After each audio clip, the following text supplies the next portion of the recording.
Why are the Red Sox giving up on Marcelo Mayer? The Athletic has live coverage of the 2026 MLB Trade Deadline. Trade details. The San Francisco Giants acquire infielder Marcelo Mayer from the Boston Red Sox for lefty reliever Erik Miller. Marcelo Mayer was a top 10 prospect not that long ago, and still a top 25-ish prospect before he reached the majors, and still has less than a full season's worth of playing time in the majors. He hasn't hit a lick, to be clear, but some of this is mechanical and could be addressed, and he's already shown he can be an above-average second baseman or third baseman if he isn't the above-average shortstop he appeared to be as a teenager. Looking for a premium phone without the premium price? This renewed, unlocked iPhone 14 offers 128 gigabytes of storage, a sharp 6.1-inch display, and 5G capability for around $299. Want to get the best verified deal and see full details? Visit grabdeal.us/6 right now.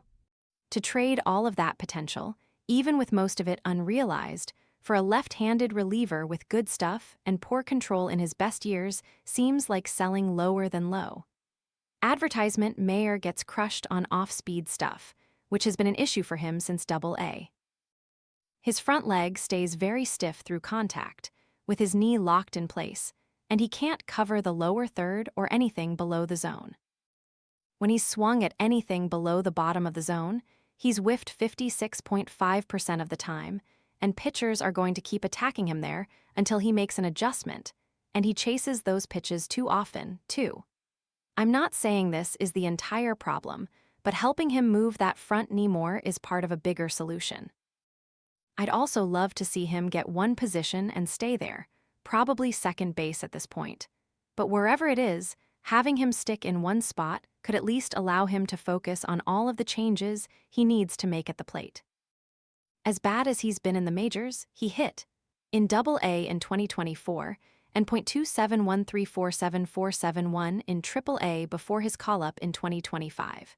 He's always had raw power, which we saw in the minors but really never in the majors, and his swing seems geared to pull the ball out to right center. I could just be looking at Mayer through the rose-colored glasses of a prospect guy, but I can't see giving up on him this quickly and only getting a reliever in return. Erik Miller is almost beside the point here. He has a 70 slider and throws hard, but he's never had average control, and he was actually unselected in the Rule 5 draft in 2022, a month before the Phillies traded him to the Giants for Junior Mart. You can find guys like Miller without giving up young players with the talent and potential upside of Mayer. I have done this long enough to know Mayer may never succeed. Maybe he resists making the mechanical changes. Maybe he just doesn't pick up spin at all.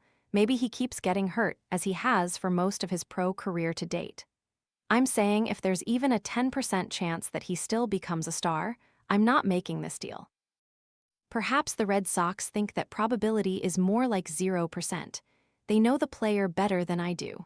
From this outside vantage point, however, I do not understand this trade at all.